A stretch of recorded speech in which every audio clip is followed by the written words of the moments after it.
الحمدللہ رب العالمین والصلاة والسلام علی رسولہ الکریم اما بعد اعوذ باللہ من الشیطان الرجیم بسم اللہ الرحمن الرحیم۔ معزز سامعین و ناظرین، السلام علیکم ورحمۃ اللہ وبرکاتہ۔ الافام کی جانب سے میں ہوں حافظ ابو جانا شیخ۔ آج کے دورہ قرآن اور قرآن کے خلاصے کی ابتدا ہم سورہ روم سے کر رہے ہیں۔ سورہ روم یہ بھی مکی صورت ہے اور اللہ کے نبی کریم صلی اللہ علیہ وسلم کے دور اقدس میں دو بڑی سپر پاور تھی، ایک ایران اور دوسری روم۔ جو ایران کے باسی تھے وہ بت پرست تھے، مشرک تھے۔ اس کے برعکس جو رومی جو سلطنت تھی وہ عیسائی تھے، تو مسلمانوں کی جو ہمدردی تھی وہ عیسائیوں کے ساتھ تھی کیونکہ وہ اہل کتاب تھے۔ اللہ کے نبی کریم صلی اللہ علیہ وسلم کی جب بعثت ہوئی ہے اس کے کچھ وقت کے بعد ایران کی اور روم کی جنگ ہوئی، جس کے بعد ایران روم پر غالب آ گیا۔ تو یہ چیز مسلمانوں کے لیے تھوڑی سی گرا گزری، کیونکہ مشرکین مکہ بڑے خوش ہوئے اور وہ کہنے لگے کہ دیکھ لو تم شرک کے حوالے سے کیا کیا باتیں کرتے اور دیکھو آج مشرکین غالب ہو گئے ہیں۔ تو اللہ کے نبی کریم صلی اللہ علیہ وسلم پر سورہ روم کا نزول ہوتا ہے اور اس میں بیان کیا گیا کہ روم ابھی تو مغلوب ہو گیا ہے، لیکن کچھ وقت کے بعد دیکھیے گا کہ روم دوبارہ غالب آ جائے گا۔ فی بضع سنین، بضع کا لفظ استعمال ہوتا ہے 3 سے لے کر 10 سال کے لیے۔ تو جب یہ صورت نازل ہوئی تو سیدنا ابوبکر صدیق رضی اللہ تعالیٰ عنہ نے امیہ بن خلف سے شرط لگا لی کہ آپ ابھی یہ بات کہہ رہے ہیں لیکن دیکھ لیجئے گا کہ 5 سال کے بعد دوبارہ روم غالب آ جائے گا، یہ مشرکین دوبارہ پست ہو جائیں گے۔ تو اللہ کے نبی کریم صلی اللہ علیہ وسلم کے سامنے بھی بات انہوں نے آ کر بتائی تو آپ نے فرمایا کہ آپ یہ بضع کا لفظ ہے یہ 3 سے لے کر 10 تک کے لیے استعمال ہوتا ہے، لہٰذا آپ اپنی شرط کو قائم رکھیں لیکن سال کو بڑھا لیں۔ تو آپ جاتے ہیں اور اپنی شرط کو قائم رکھتے ہیں اور بات کرتے ہیں کہ 10 سال کے عرصے کے اندر لازمی روم فتح ہو جائے گا اور وہ کسریٰ کو، ایران کو زیر کر لے گا۔ تو ایسا ہی ہوا کہ تقریباً 7 سال کے، اس آیت کے نزول کے 7 سال کے بعد تقریباً جب مسلمان غزوہ بدر سے فارغ ہوئے ہیں، جہاں مسلمانوں کو غزوہ بدر کے اندر فتح ملی ہے، اسی موقع پر انہیں یہ خوشخبری بھی ملی کہ روم نے ایران کو شکست سے دوچار کر دیا ہے اور روم غالب آ گیا ہے۔ تو یہاں یہ پس منظر بیان ہوا اور حضرت ابوبکر صدیق رضی اللہ تعالیٰ نے جو شرط لگائی ہے یہ شرط کی حرمت سے پہلے کا واقعہ ہے۔ آگے بیان کیا گیا قریش مکہ کو کہ باز آ جاؤ، تمہارے سامنے پرانی قوموں کے واقعات ہیں اور اگر تم باز نہیں آتے تو یاد رکھنا کہ جب قیامت قائم ہوگی یبلس المجرمون، اس دن جو مجرم لوگ ہیں، جو جرم کرنے والے ہیں، وہ نا امید ہو چکے ہوں گے کہ اب کوئی امید باقی نہیں رہی۔ وہ مہلت مانگ رہے ہیں دوبارہ جانے کی، وہ بھی نہیں مل سکتی۔ تو ہر اعتبار سے بالکل نا امید ہیں، اب انہیں آگے جہنم اور آگ ہی نظر آ رہی ہے۔ اچھا جی، آگے اللہ رب العالمین نے اپنی توحید اور اپنی ربوبیت کے دلائل دیے کہ اللہ رب العالمین نے تمہیں مٹی سے تخلیق کیا اور اس کے بعد اللہ رب العالمین نے تمہیں میاں بیوی کی اس تقسیم کے اندر تمہیں اللہ رب العالمین نے منقسم کیا اور بیویاں تمہارے لیے سکون کے لیے بنائی، اور اللہ رب العالمین کی یہ تخلیق، یہ زمین و آسمان، تمہارے مختلف رنگ، تمہاری مختلف زبانیں، یہ سب اللہ رب العالمین کی وحدانیت کے اوپر دلیل ہیں کہ آپ دیکھیں آدم اور حضرت حوا علیہم السلام، ان کے ذریعے پوری دنیا کا رنگ چلنا، پوری دنیا کی نسل چلنا، پھر یہ نسل جو چلی ہے اس کے اندر زبانیں مختلف، رنگ مختلف، حالانکہ والدین ایک ہی ہیں، حضرت آدم اور حوا ایک ہی ہیں، لیکن جو اولاد چلی ہے کسی کا رنگ مختلف، شکل مختلف، زبانیں مختلف، طریقہ کار، تہذیب و ثقافت مختلف، یہ سب کے سب اس بات کی دلیل ہیں کہ اللہ رب العالمین کی ذات موجود ہے، اور یہی بات کہ کوئی تو ہے جو نظام ہستی چلا رہا ہے، جبھی یہ تمام امور اس انداز کے اندر ہمارے سامنے ہیں۔ اور آگے فرمایا کہ جو اللہ مخلوقات کو پہلی دفعہ پیدا کر سکتا ہے اس کے لیے یہ بات زیادہ آسان ہے کہ ان مخلوقات کو دوبارہ پیدا کرے، کہ پہلی دفعہ تخلیق ذرا مشکل ہوتی ہے لیکن دوبارہ پیدا کرنا ایک انسانی تجربہ جو ایک ہے، انسان جب پہلی دفعہ بناتا ہے تو مشکل ہوتی ہے لیکن بعد میں تخلیق کرنا آسان ہوتی ہے۔ تو جب آپ دیکھ رہے ہیں، جب پہلے دن ہم نے اس ویڈیو کو لائیو چلایا تو کئی مسائل کا سامنا ہوا، لیکن اب وہ جھٹ پٹ الحمدللہ کام ہو جاتا ہے. تو لہٰذا جب انسان پہلی دفعہ کرتا ہے تو کچھ مشکلات کا سامنا ہوتا ہے، لیکن بعد میں اس چیز کے اندر اس کو پریکٹس ہو جاتی ہے. تو جب انسانی ایک فطرت کا معاملہ یہ ہے، تو اللہ کی ذات کے متعلق انسان یہ کیسے بات قائم رکھ سکتا ہے؟ اس کو تو پہلی دفعہ تخلیق کے اندر کوئی معاملہ درپیش نہ ہوا، تو دوسری دفعہ کیسے ہو سکتا ہے؟ ہم انشاءاللہ سورہ فاطر کے متعلق جب گفتگو کریں گے تو اس پر بھی روشنی ڈالیں گے کہ اللہ رب العالمین کی ذات وہ ذات ہے جس نے اول چیزوں کو تخلیق کیا، کوئی اس سے پہلے نمونہ موجود نہیں تھا. آگے اللہ رب العالمین نے مثال بیان کی غلام کی، کہ جس طرح ایک مالک اپنے غلام کو اپنے مساوی حقوق نہیں دیتا ہے، مساوی طور پر شریک نہیں کرتا ہے، تو اللہ رب العالمین کیسے اپنے بندوں کو اپنی صفات کے اندر اور اپنے جمی امور کے اندر شریک کر سکتا ہے. آگے فرمایا اقیموا الصلاۃ ولا تکونوا من المشرکین، کہ نماز قائم کرو، مشرکوں میں سے نہ ہو جاؤ. کہ نماز کا قیام بے حد ضروری ہے. اللہ کے نبی کریم صلی اللہ علیہ وسلم نے فرمایا کہ ایک مسلمان اور ایک کافر و مشرک کے درمیان ایک پردہ ہے، وہ پردہ نماز ہے. جب یہ پردہ سمجھے ختم ہو جائے گا تو ایک اس مسلمان اور اس کافر و مشرک کے درمیان کوئی فرق باقی نہیں رہے گا. صحابہ کا اجماع ہے اس مسئلے کے اوپر کہ جو بے نمازی ہے اس کا اسلام سے کوئی تعلق نہیں. تو لہٰذا نماز کا قیام بے حد ضروری ہے. بڑا ہی افسوس ہوتا ہے کہ لوگ نماز کو ضائع کر دیتے ہیں اور انہیں اس بات کا احساس تک نہیں ہوتا کہ ہم نے نماز ضائع کر دی. کوئی انہیں اس بات کو ذرہ برابر بھی یہ چیز ان کی طبیعت پہ گرا نہیں گزرتی ہے. تو اللہ رب العالمین سے توفیق مانگنی چاہیے کہ اللہ نماز کا پابند بنا دے اور نماز کے لیے کوشش کریں. رمضان کا مہینہ یہ بہت اچھی پریکٹس ہے. اور میں آج ایک بات بتاؤں کہ میں خود نماز کے اندر کوتاہی کرتا تھا. تو میں جو نماز کا جو پابند بنا، جو میں نے 5 وقتہ نماز کی جو کوشش شروع کی، وہ رمضان کے مہینے سے ہی شروع کی. رمضان کا مہینہ آیا، پورے مہینے پابندی کی، پھر وہ ایسی پابندی ہو گئی الحمدللہ کہ آج تک اللہ کے فضل و کرم سے 5 وقت نماز وہ کوشش ہوتی ہے کہ اور الحمدللہ اس میں کوشش میں کامیابی بھی رہتی ہے کہ پوری نماز 5 ادا کر لی جاتی ہیں. تو یہ رمضان کا مہینہ بہت اچھی پریکٹس ہے، اگر انسان کرنا چاہے تو بآسانی کر سکتا ہے. اچھا جی، آگے بیان کیا گیا کہ سود سے بظاہر مال بڑھ رہا ہے لیکن در حقیقت وہ کم ہو رہا ہے، برکت سے خالی ہو رہا ہے. لیکن زکوٰۃ بظاہر کم ہو رہا ہے لیکن زکوٰۃ سے مال اللہ کے ہاں بڑھ رہا ہے. اور آگے فرمایا ظہر الفساد فی البر والبحر بما کسبت ایدی الناس، کہ زمین کے اندر، سمندروں کے اندر جو فساد ہے وہ تمہارے ہاتھ کا کمایا ہوا ہے. آج گلوبل وارمنگ کا مسئلہ ہے، یا کلائمیٹ چینج کا مسئلہ ہے، یا پلاسٹک کی بہتات کی وجہ سے سمندری مخلوقات کی جو ہے مرنے کا مسئلہ ہے، اور بھی کئی مسائل کلائمیٹ کے لحاظ سے اور ماحولیاتی تبدیلی کے اعتبار سے آج انسانوں کو اس کا سامنا ہے. اور بھی کئی امور بتائے جاتے ہیں کہ مستقبل کے اندر یہ جو گلیشیئر پگھل رہے ہیں اس کی وجہ سے کئی ایسے بڑے بڑے شہر ہیں جن کا مستقبل کے اندر نام و نشان نہیں ہوگا، وہ ڈوب جائیں گے. اس طرح کے خطرات ماہرین بتا رہے ہیں.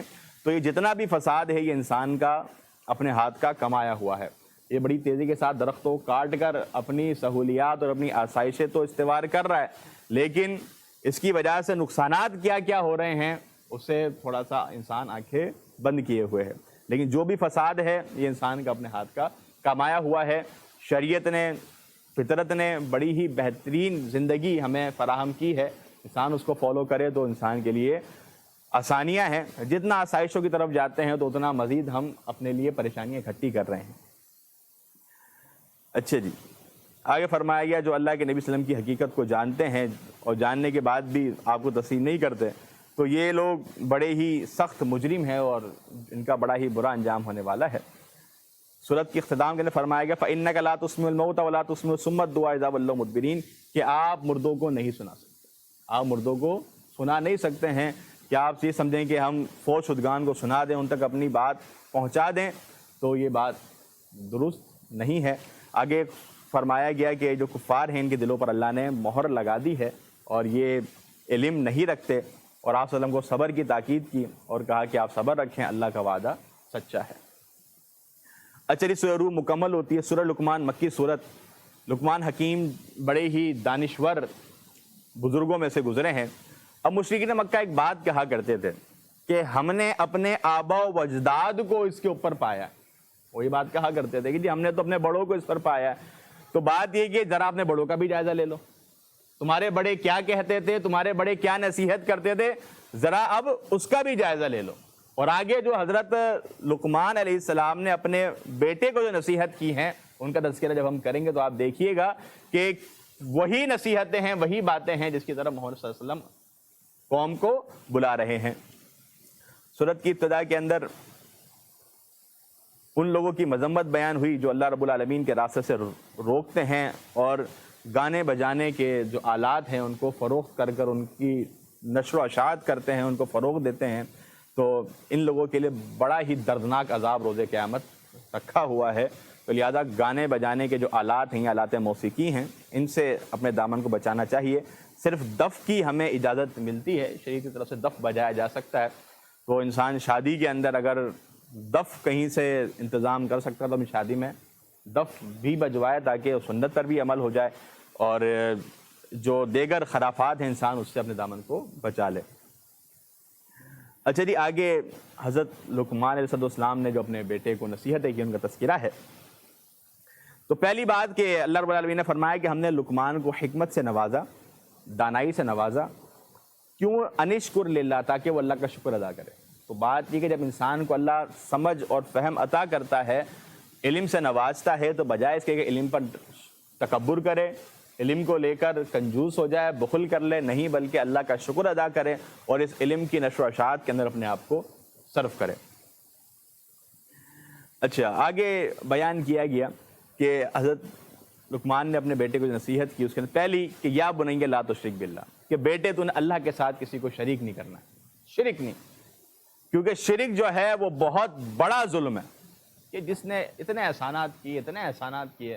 سورہ فاطر کے اندر اللہ کے احسانات ہی احسانات, کہ احسانات تمہارے اوپر اتنے کیے اور پھر بھی تم اس کے ساتھ کسی اور کو پکار رہے ہو, یہ تو بڑا ظلم ہے. تو لہذا شرک بچہ کبھی نہ کرنا. اور آگے والدین کے ساتھ حسن سلوک, اور انسان کو ماں اپنے پیٹ کے اندر اٹھاتی ہے تو لہذا اس کا حق زیادہ ہے, تو انسان اس کے ساتھ اچھا رویہ رکھے.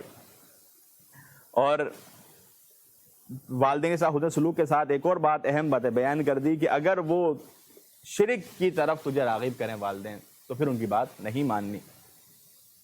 اور فرمایا کہ جو بھی عمل ہو اس کو کر گزرو, اللہ رب العالمین کی ذات کسی بھی عمل کو ضائع نہیں کرتی. چھوٹا عمل کیوں نہ ہو, ذرے کے برابر عمل کیوں نہ ہو, اللہ کی ذات اس عمل کو ضائع نہیں کرتی. لہٰذا جو بھی نیکی ہو اس کو کر گزرنا چاہیے. اللہ کے نبی کریم صلی اللہ علیہ وسلم کی حدیث مبارکہ ہے, کل معروف صدقہ, ہر نیکی کا کام صدقہ ہے. اگر اپنے بھائی کو مسکرا کر دیکھنا, یہ بہت چھوٹا عمل ہمیں لگتا ہے, لیکن مسکرا کے دیکھنا یہ بھی نیکی ہے, اور جب بندہ دیکھتا ہے تو صدقہ اس کے لکھا جاتا ہے. تو کوئی بھی نیکی ہو, چھوٹی سے چھوٹی, بڑی سے بڑی, انسان کو چھوڑنا نہیں چاہیے. آگے بیان کرا کہ اے بیٹا نماز کو قائم کر, نماز کو قائم کر, نیکی کا حکم دے اور برائی سے روک, اور جو تجھے مشکل پہنچتی ہے تو اس کے اوپر صبر کر, اس کے اوپر انہیں صبر کرنا ہے. اور اسی طرح اپنے گالوں کو لوگوں کے سامنے نہیں پھلانا, تکبر سے, غصے سے لوگوں کے سامنے اپنے گالوں کو پھلا کے رکھنا, ایسا نہ کرنا. اور زمین کے اندر تم نے اعتدال کے ساتھ چلنا ہے, اکڑ کر نہیں چلنا, کیونکہ اللہ رب العالمین ایسے شخص کو, تکبر کرنے والے کو, فخر کرنے والے کو پسند نہیں کرتا. اور اپنی چال کے اندر میانہ روی رکھنی ہے اور اپنی آواز کو پست رکھنا ہے, کیونکہ کہا کہ جو سب سے بری آواز ہے, بدترین آواز ہے, وہ گدھے کی آواز ہے. تو لہذا کچھ لوگ جو بلا وجہ چیخنے چلانے کے اوپر فخر محسوس کرتے ہیں تو ان کو ذرا نصیحت حاصل کرنی چاہیے کہ یہ چیخنا چلانا یہ گدھوں کا کام ہے, یہ ایک انسان کا کام نہیں ہے. لہذا اپنی آواز میں اعتدال انسان کو پیدا کرنا چاہیے. اچھا جی, تو قرآن حکیم نے اسی بات کو بیان کیا کہ مشرکین مکہ یہ بات کہتے تھے, جب بھی کوئی دلیل نہیں ہوتی تو کہتے ہم نے اپنے بڑوں کو ایسا پایا ہے. تو لقمان علیہ السلام کو تذکرہ کر کے بات واضح کر دی کہ تم اپنے بڑوں کو بھی نہیں مانتے ہو, تم محض اپنی خواہشات کی پیروی کر رہے ہو. جو ہم نے پہلے بات کی تھی کہ اسلام کی مخالفت اس لیے ہے کیونکہ اسلام طبیعت کے خلاف ہے. اگر طبیعت کے مطابق ہو تو شاید مان لیتے, طبیعت کے خلاف ہے اسی لیے اب بہانے, کبھی یہ بہانہ کبھی وہ بہانہ, طرح طرح کے بہانے یہ لوگ بنا رہے ہیں. اچھا جی, آگے سورت کے آخر کے اندر فرمایا کہ اے لوگو اللہ سے ڈر جاؤ اور اس دن سے ڈر جاؤ جس دن والد اپنے بچے سے، والدین اپنے بچے سے قطعاً دور ہوئے پڑے ہوں گے، ہر ایک کو اپنی ہی فکر اس دن لاحق ہوگی، لہٰذا اس دن سے ڈر جاؤ۔ اور آگے آخر کے اندر ان اللہ عندہ علم الساعہ، کہ اللہ کے پاس ہی قیامت کا علم ہے اور وہی بارش کے امور کے متعلق جانتا ہے۔ ہمارا محکمہ موسمیات اپنے ایک رائے دیتا ہے لیکن حتمی بات نہیں ہوتی، اور اسی طرح اللہ ہی جانتا ہے کہ ماں کے پیٹ کے اندر کیا ہے۔ تو یہاں پر بعض لوگوں نے کہا بھائی الٹرا ساؤنڈ کے ذریعے چیز پتہ چل جاتی ہے، تو اس میں کیا کوئی بڑی بات ہوئی؟ بات یہ ہے کہ الٹرا ساؤنڈ کے ذریعے بچے کی جنس یا جسامت کیا اس کی صحت کے متعلق علم ہوتا ہے، لیکن وہ کتنا جیے گا، وہ نیک ہوگا، وہ برا ہوگا، وہ کس کیفیت میں ہوگا، اس کی وضاحت انسان کے پاس کوئی نہیں ہوتی، تمام امور اللہ رب العالمین کی ذات جانتی ہے۔ اور فرمایا کہ وما تدری نفس ماذا تکسب غدا، اور کوئی نفس نہیں جانتا وہ کل کیا کمائے گا۔ بسا اوقات انسان بڑا سمجھتا ہے، بڑا سوچتا ہے میں یہ کر لوں گا، وہ کر لوں گا، میں نے بڑا کاروبار کر لیا، یہ کر لیا، لیکن کوئی بات حتمی نہیں ہوتی۔ کئی ایسے لوگوں کو جانتا ہوں، ایک مثال بیان کروں گا، ایک شخص جس نے بڑی محنت کی اور سرکاری نوکری کے حصول کے لیے اس نے بڑی رشوتیں بھری، بڑی اس نے کوششیں کی، بہت کچھ کیا، لیکن جب جوائننگ ہوئی، جوائننگ ہونے کے 1 ماہ کے بعد دنیا سے چلا گیا۔ تو بڑی کوشش کی اپنے طور پر کہ میں یہ کما لوں گا، یہ کر لوں گا، وہ کر لوں گا، لیکن اللہ کی ذات جانتے ہیں اس نے کیا کمانا ہے، کما بھی پائے گا کہ نہیں۔ اسی طرح انسان اپنے طور پر دکان کھولتا ہے، اس میں سارے امور باہم پہنچاتا ہے، لیکن کما پائے گا کہ نہیں، اللہ کی ذات جانتی ہے۔ آگے فرمایا وما تدری نفس بأی ارض تموت، کہ کوئی نفس نہیں جانتا کہ وہ کہاں اور کس جگہ پر مرے گا، موت کس مقام پہ آئے گی انسان نہیں جانتا، گھر کے اندر آ جائے، باہر آ جائے، سفر میں آ جائے، اللہ کی ذات واقف ہے۔ آگے سورہ سجدہ مکی صورت ہے، اس صورت کا بنیادی موضوع توحید۔ یہ صورت فجر کی نماز کے اندر جمعے کے دن پڑھنا اللہ کے نبی کریم صلی اللہ علیہ وسلم کی سنت ہے۔ پہلی رکعت کے اندر سورہ سجدہ کی تلاوت کی جائے، دوسری رکعت میں سورۃ الدہر کی تلاوت کی جائے۔ تو اللہ کے نبی کے کریم صلی اللہ علیہ وسلم کی سنت ہے، تو اس سنت کی پابندی پاسداری کرنی چاہیے۔ کچھ لوگ اس قدر اختصار سے کام لیتے ہیں کہ ان دونوں صورتوں کو ہی چھوڑ دیتے ہیں اور مختصر صورتیں پڑھ کر چند منٹوں کی فجر کی نماز پڑھ کے سلام پھیر لیتے ہیں، تو یہ طریقہ درست نہیں ہے۔ باقی یہ صورتیں پڑھنی چاہیے۔ ہم جو دیکھتے ہیں آج کے دور کے اندر کہ ہمارے یہاں نمازی جو ہیں وہ رمضانی نمازی ہوتے ہیں، اور فجر کے اندر جو عام دنوں میں صفیں ہوتی ہیں وہ چند ہی افراد مشتمل ہوتی ہے، رمضان میں کچھ بڑھ جاتی ہیں۔ تو لہٰذا چاہیے کہ جو ائمہ حضرات ہیں وہ خصوصاً اور بالعموم جب سورہ سجدہ یا سورہ دہر کی تلاوت کر رہے ہیں تو اس کا کچھ جز تلاوت کر لیں تو زیادہ مناسب ہے۔ اس سے یہ ہوگا کہ جو نمازی ہیں وہ مستقل جڑے رہیں گے۔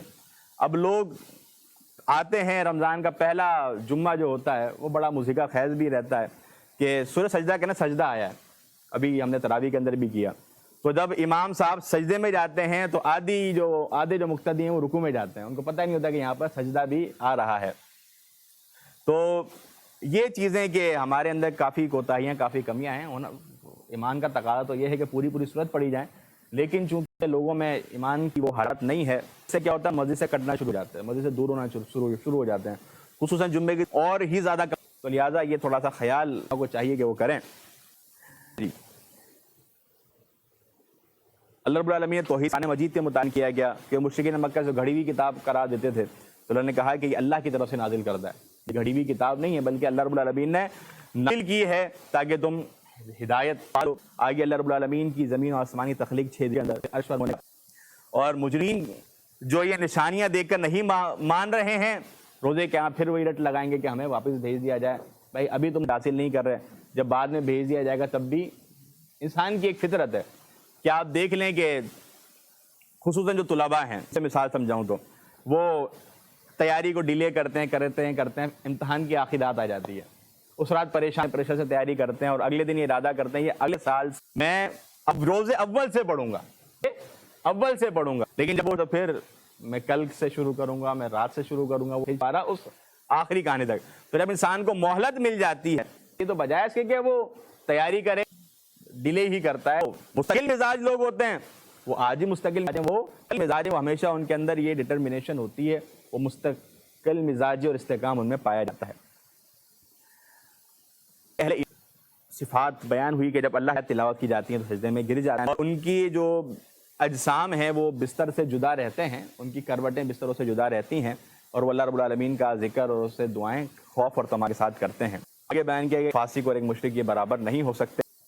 وَلَنُذِيقَنَّهُم مِّنْ لَعَلَّهُمْ يَرْجِعُونَ کہ اللہ رب العالمین کے بڑے عذاب سے پہلے انسان کو چھوٹے چھوٹے عذاب سے آزماتا ہے تاکہ وہ واپس آ جائے۔ یہ کرونا وائرس ہے یا اس طرح کی جو بھی جملہ امراض ہیں یا اس طرح کی دقتیں انسان پر آتی ہیں اس لیے کہ تاکہ انسان نصیحت حاصل کرے، لیکن افسوس کا مقام کہ انسان اس کے ساتھ بھی مذاق کر رہا ہے، اور روز قیامت روز محشر کے ساتھ بھی مذاق کر رہا ہے۔ تو یہ جو آزمائشیں وبائیں آ رہی ہیں، اللہ کی طرف رجوع کریں، اللہ کی طرف لوٹیں۔ مقصد یہی ہے لعلہم یرجعون کہ لوگ اللہ کی طرف لوٹ آئیں۔ تو لہٰذا یہ جو جتنی بھی امور ہیں یہ اسی لیے ہیں کہ ہم اللہ کی طرف آ جائیں، ایک خالق کو ایک مالک کو پہچان لیں، اس کی طرف آ جائیں۔ سورت کی اختتام کے اندر بیان کیا گیا کہ اگر ہیں ویٹ اینڈ واچ تو پھر دیکھ لینا کیا تمہارے ساتھ ہونے والا ہے۔ سورہ احزاب مدنی سورت ہے، یہ احزاب ہے گروہ کو، سورت خندق کا تذکرہ ہے جسے غزوہ احزاب بھی کہا جاتا ہے، کہ اس جنگ کے اندر مسلمانوں کا اور کئی قبائلوں کا آپس میں گٹھ جوڑ ہوا تھا، تقریباً 10,000 کا لشکر بن گیا تھا اور مسلمانوں پر حملہ آور ہونے کے لیے وہ آیا تھا۔ تو اس صورت کے اندر اس کا تذکرہ بھی موجود ہے، جنگ قریظہ کا تذکرہ، اور اہل عرب کے اندر منہ بولے بیٹے کا تصور، اس کا تذکرہ کے حوالے سے موجود ہیں۔ بہت اہم صورت ہے احکامات کے حوالے سے۔ اس صورت کی ابتدا کے اندر لے پالک بیٹوں کے متعلق کہ ہم کسی کو منہ بولا نہیں لے کر تو وہ بیٹا اسلام نے اس کی حرمت کر دی ہے۔ مشرک پہلے یہ ہوتا تھا کہ کسی کو منہ بولا بیٹا بنا لیا تو بیٹا بن جاتا تھا، اس کو وراثت کے اندر ہی باقاعدہ حصہ ملتا تھا، لیکن اسلام نے اس کی حرمت بیان کر دی، اور اب منہ بولے بیٹے کا کوئی تصور اسلام کے اندر نہیں ہے۔ تو ہمارے یہاں کچھ لوگ کہتے ہیں جی یہ میری تو آپ سب کے سب آپس میں بھائی بہن یار اس کو بہن بہن بہن بولو، آپس میں بھائی ہیں، تو خاتون جو غیر محرم ہے وہ آپ کی بہن ہے، اسے بلوانا کہ یار اس کو بہن بولے، ایک ہندو بھائی بول دیا تو وہ حقیقی طور پہ بن جاتے ہیں۔ منہ بولا بیٹا بنانا اس کا اسلام ہے، وہ غیر محرم ہے وہ غیر محرم ہے، اس طرح الفاظ استعمال کرنے سے باہمی پردہ ختم نہیں ہوگا، وہ اپنی جگہ پر قائم اور مسلم ہے۔ اچھا جی، آگے جنگ احزاب کے متعلق تذکرہ جو میں نے بات کی، اب 10,000 کا یہ جو گروہ آیا ہے تو اللہ کے نبی کریم صلی اللہ علیہ وسلم کو حضرت سلمان فارسی رضی اللہ تعالیٰ نے مشورہ دیا، اور یہ مشورہ پسند کیا گیا کہ مدینہ کے گرد خندق کو کھودا جائے اور ان کا مدینہ میں رہ کر ہی اس پورے گروہ سے، اس پورے جم گٹے سے نمٹا جائے۔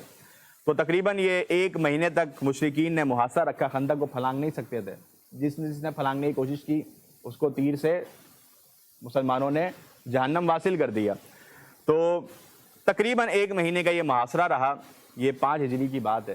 تو 1 مہینے کے محاصرے کے بعد اللہ رب العالمین نے تیز و تند ہوائیں بھیجی ہیں، جس کی وجہ سے ان کے خیمے، ان کی ہانڈیاں، یہ سب کے سب بری طرح، خیمے اکھڑ گئے، ہانڈیاں الٹ گئی، ان کے جانور بدک گئے، جانور بھاگ گئے۔ تو باہر کے پھر انہوں نے یہی فیصلہ کیا کہ اب ہم یہاں سے چلے جاتے ہیں، اور اب ہم وہاں سے اٹھ کے چلے گئے۔ اب جب یہ معاملہ تھا کہ مسلمانوں کی تعداد 3,000 ہے اور مدینے کے ارد گرد 10,000 کئی مختلف قبیلوں، کئی مختلف زبانوں کے لوگ بیٹھے ہیں، تو اب یہ بہت بڑی ایک کٹھن کیفیت تھی، مسلمانوں بڑے گھبرا رہے تھے، اور ایک طبعی جو خوف تھا وہ لاحق تھا۔ اب مشرکین کو تو چاہیے، جو منافقین ہیں مدینہ کے اندر، ان کو چاہیے کہ ڈھارس بندائیں، ساتھ دیں، وہ الٹا مسلمانوں کے حوصلے پست کر رہے ہیں کہ بڑا تم اللہ کے رسول کا نام لیتے تھے، یہ تمہیں صلہ ملا ہے کہ اتنی بڑی فوج تمہارے سامنے کھڑی ہوئی ہے اور تمہاری جان اٹکی ہوئی ہے۔ تو منافقین کا یہی طرز رہا کہ اللہ رب العالمین نے مسلمانوں کی جو انہوں نے کوششیں کی، اللہ کی ذات توکل کیا، اس کی بنا پر اس غزوے کے اندر کامیابی عطا کی۔ آگے فرمایا گیا لقد کان لکم فی رسول اللہ اسوۃ حسنہ، اللہ کے نبی کریم صلی اللہ علیہ وسلم کی زندگی تمہارے لیے بہترین نمونہ ہے۔ آپ کی زندگی ایک جمی طور پر ہمارے سامنے ہے، ایک جمی طور پہ نمونہ ہے۔ مختصراً بات کروں کہ دنیا کا کوئی رشتہ اٹھا لیں، کوئی رشتہ، باپ کا ہو، بیٹی کا ہو، داماد کا ہو، بہن کا ہو، بھائی کا ہو، جو بھی رشتہ اٹھا لیں اس کے احکامات موجود ہیں، اس کے احکامات موجود ہیں۔ دنیا کے اندر کوئی پیشہ اٹھا لیں، بادشاہ کا ہو، فقیری کا ہو، تاجر کا ہو، مزدور کا ہو، جو بھی پیشہ اٹھا لیں احکامات موجود ہیں۔ دنیا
کے اندر ہماری کوئی بھی حالت ہو، چلنے کی ہو، پھرنے کی ہو، بیماری کی ہو، کھانے کی ہو، پینے کی ہو، ہر اعتبار سے تعلیمات موجود ہیں۔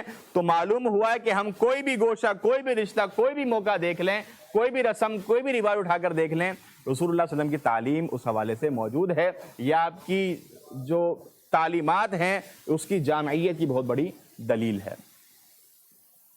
اچھا جی، آئیے بیان کیا گیا کہ یہ کفار غزوہ احزاب سے جو ہیں یہ نامراد لوٹ گئے ہیں۔ بنو قریظہ یہ یہودیوں کا قبیلہ تھا، مسلمانوں کے یہ حلیف تھے، مسلمانوں کے حلیف رہے ہیں۔ لیکن کیا ہوا کہ انہوں نے غزوہ احزاب کے بد عہدی کی اور مشرکین کے گروہ میں جا کر مل گئے اور مسلمانوں کے ساتھ، مسلمانوں کے خلاف کھڑے ہو گئے۔ اب غزوہ احزاب کے اندر مسلمانوں کو کوئی جانی نقصان نہیں ہوا سوائے حضرت سعد بن معاذ رضی اللہ تعالیٰ عنہ کے۔ ان کو ایک تیر لگا ان کی شہرک پر، جس کی وجہ سے ان کا کافی خون بہہ گیا تھا اور ان کی طبیعت کافی ناساز تھی۔ لیکن آپ نے اللہ سے دعا کی کہ اللہ یہ بنو قریظہ والے جو یہودی ہیں، انہوں نے جو بد عہدی کی ہے، میں ان کا انجام دیکھے بغیر دنیا سے نہ جاؤں۔ یہ آپ نے دعا کی۔ تو جب آپ نے یہ دعا کی ہے تو اللہ رب العالمین نے آپ کو اس وقت تک حیاتی دی۔ تو جب مسلمان غزوہ احزاب سے واپس آئے ہیں تو حضور صلی اللہ علیہ وسلم غسل فرما رہے ہیں کہ جبریل امین آئے اور فرمایا کہ کیا آپ نے اسلحے کو اتار دیا ہے؟ جبکہ ہم فرشتوں نے ابھی تک اسلحے کو نہیں اتارا ہے، بلکہ اب وقت ہے جو یہودیوں نے جو بد عہدی کی ان کا انجام ان کو دیا جائے۔ تو لہٰذا مسلمانوں نے ان کے قلعوں کا محاصرہ کر لیا اور غزوہ بنو قریظہ پیش آیا۔ 25 روز تک یہ محاصرہ رہا۔ پھر یہودیوں نے ہتھیار ڈال دی اور فیصلہ کہا کہ کیا فیصلہ ہو۔ سعد بن معاذ رضی اللہ تعالیٰ عنہ کے درمیان بڑے معزز تھے یہودیوں کے درمیان، تو آپ کو بلایا گیا، کہا کہ اگر جو فیصلہ تمہارے متعلق ہے سعد بن معاذ ہیں تمہیں قبول ہے؟ یہودیوں نے کہا ہاں قبول ہے۔ تو انہوں نے یہی فیصلہ دیا جو اس وقت کا ایک انٹرنیشنل لا تھا اور یہودی شریعت کے اندر بھی یہی لا تھا، وہ یہی تھا کہ جو بد عہدی کرے گا اس کو جان سے مار دیا جائے گا۔ تو لہٰذا جو بھی جنگجو تھے، جو بھی جنگ کے اندر جنہوں نے حصہ لیا تھا، جو بھی جنگجو تھے، سب کو قتل کر دیا گیا اور مال غنیمت کو تقسیم کر لیا گیا۔ اچھا جی، جب غزوہ احزاب ہے، بنو قریظہ سے کافی مال غنیمت سے مال حاصل ہوا ہے، تو اللہ کے نبی کریم صلی اللہ علیہ وسلم کے لیے خمس اور یہ جو صفی جو آپ کا حصہ ہوتا ہے مال غنیمت سے، وہ جو آپ کو ملا ہے، تو اس کے بعد اللہ کے نبی کریم صلی اللہ علیہ وسلم سے آپ کی ازواج نے کچھ مال و متاع کا تقاضا کیا ہے کہ ہمارے خرچ بڑھا دیا جائے، ہمارا جو ماہانہ اخراجات ہیں اس کو تھوڑا سا بڑھا دیا جائے۔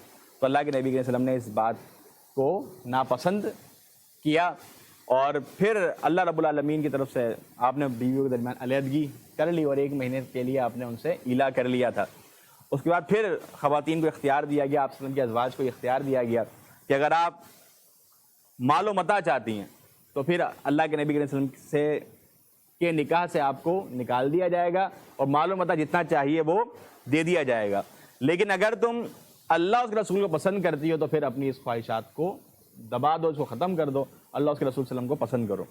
تو جب یہ بات ہوئی تو اللہ کے نبی کریم صلی اللہ علیہ وسلم نے عائشہ کی طرف یہ پیغام بھیجا، تو انہوں نے عرض کی کہ اللہ کے رسول صلی اللہ علیہ وسلم میں مال اور متاع اور آپ کے درمیان میں کیسے یہ تفریق کروں؟ آپ تو میرے لیے ہر چیز سے عزیز ہیں، معلومتا کی کوئی وقت کوئی حیثیت نہیں ہے، آپ میرے سر کا تاج ہیں، آپ کی اصل حیثیت ہے میری نظر کے اندر، تو لہٰذا میں مال اور زر کو چھوڑتی ہوں، میں آپ کی ذات کو قبول کرتی ہوں، اور پھر تمام ازواج نے یہی بات کہی۔